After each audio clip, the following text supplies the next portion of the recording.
What's going on, guys?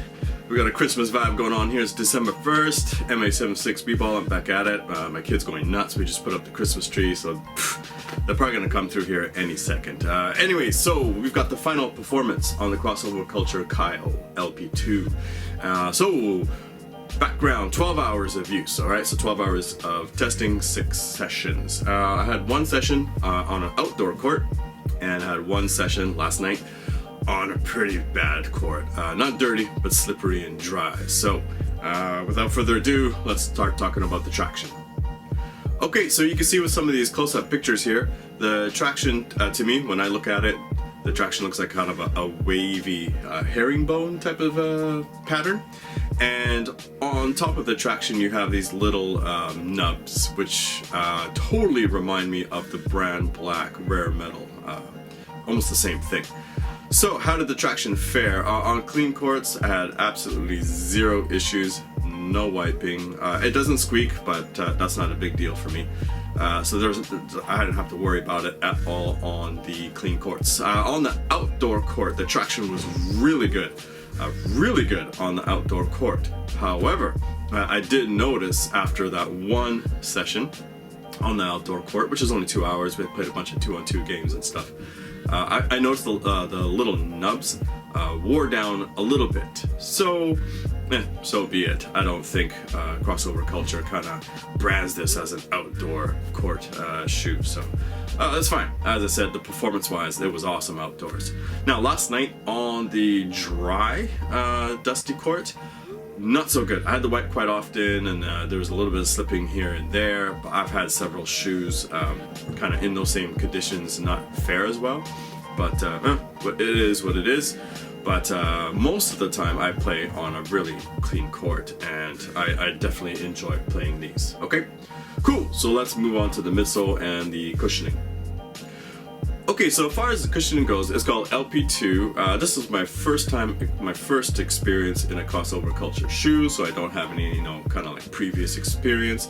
So I remember like first on court saying that, the first time experience, it was pretty firm, like the cushioning is firm, but it's firm, but I'm not getting any like jolts of shock coming up through my legs or my knees or lower back. So that kind of tells you that it is, dispersing the shock or absorbing the shock.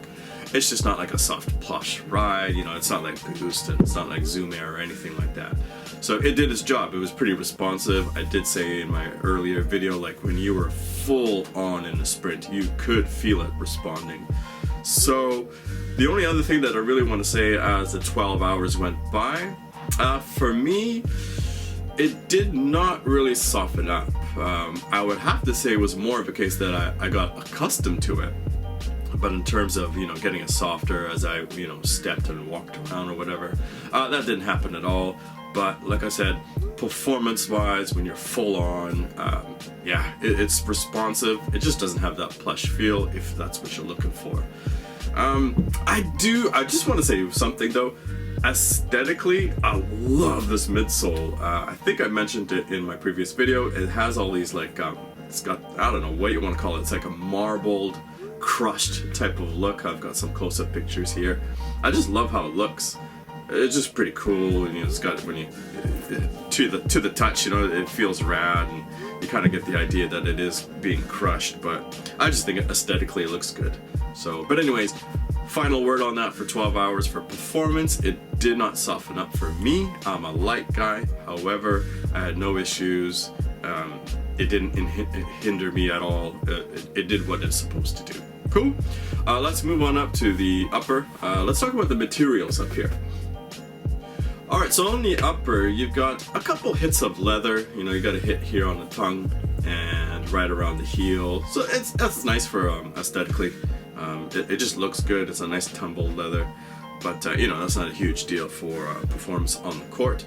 But this upper here, it's, to me, it's kind of like a knit / mesh. Okay, I'm not no materials expert. I'm just looking at it and telling you that's what it looks like to my eye. But more importantly, when you're playing and you lace them up, there was no break in time. The way that it felt on day one compared to how it felt last night, There's no problems. It conforms to your foot nicely. I found the breathability actually pretty good, personally myself. My shoes were never soaked or anything like that the following after the session. Also, I'd like to add, it seems that this upper material is pretty durable. It did go hard for 12 hours. There's no fraying anywhere. There's no wear and tear anywhere. Obviously, it's black, so it doesn't matter. You can't see if it's dirty or not. But I think that's a pretty good material choice by Crossover Culture. I'm definitely satisfied, pretty happy. Now, as far as I'm just going to continue here, let's jump into support. It's funny to me, when you look at the shoe from bird's eye view, it doesn't particularly look wide or anything like that. It doesn't look like there's a big outrigger sticking out anywhere. However, when I was playing, man, this shoe was extremely stable, like really stable. So I'm really happy about that. And the heel counter, no big deal. It did its job. What I do like in terms of support, lockdown. I mean, to me, lockdown's part of support and fit, of course.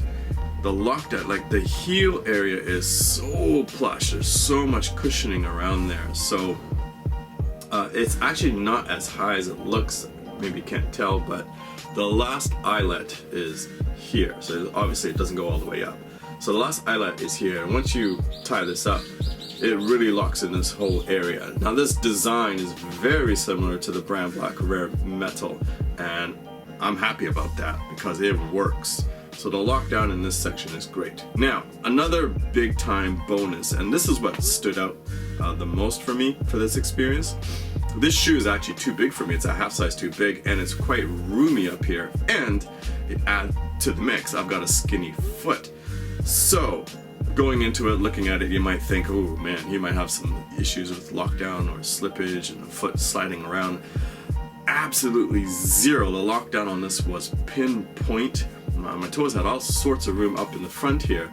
But man, laterally and front to back, I had absolutely zero problems. And I think I'm always happy about this. It's because it's a normal constructed shoe. It's not a one piece. So I could tie this up properly, and oh man, you know what I mean? It's got a tongue and then two side walls. So yeah, the lockdown, stability, and support are on point. So overall, guys, just to make this short and sweet, I mean, there are other features, guys. There's a what do they call it here? Wishbone Suspension Plus. So you've got, it's this pink plate here, and that helps with the stability, the torsion stability. It runs through here. You have a little window as well. You can see the LP2 cushioning. But even right now, it's pretty firm. Oh yes, a friend of mine told me the good thing about that is they aim at the shoe and the cushioning to last an entire season, so 82 games, theoretically. So therefore, again, if that's what the company's saying and that's what they put out there, well, there's your result. 12 hours of use, didn't soften up at all. So it's probably going to last an entire season, probably more for myself. But anyways, back to it. Back in the States, the shoe is hovering around $100. So is it worth it? Big time, without a doubt. That's a crazy price point for a shoe that performs this well. Here, unfortunately, in Japan, it is way too expensive. The markup is nuts, which is a bit disappointing. So I hope things like that get corrected in the future. There's a couple other brands that their markup was nuts, and that makes it hard for them to sell. And they're a brand new company, which doesn't work too well in Japan because, yeah. I'm not going to get into the whole culture thing, but anyways, very happy, very satisfied. I will continue to play in these. I wear the white pair here casually. I'm not a huge fan of white shoes. So definitely going to continue. This will be in my rotation, along with the little Braun 16 and the Why Not, the pink Why Nots over here. Okay, guys. I didn't write a script for this review. I just off the top of my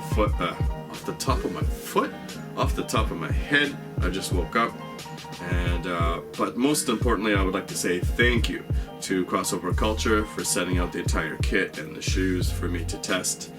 And yeah, I'm looking forward to seeing what they have planned in the future. But in the meantime, guys, I'll catch you on the next one. All right, take care. Thanks for joining. Thanks for watching. If you've got any questions, any comments, any other whatever crosses your mind that you want to know, please leave it in the comments. I will answer, and you can see some more pictures of these on my Instagram. Okay, guys, take it easy. Peace.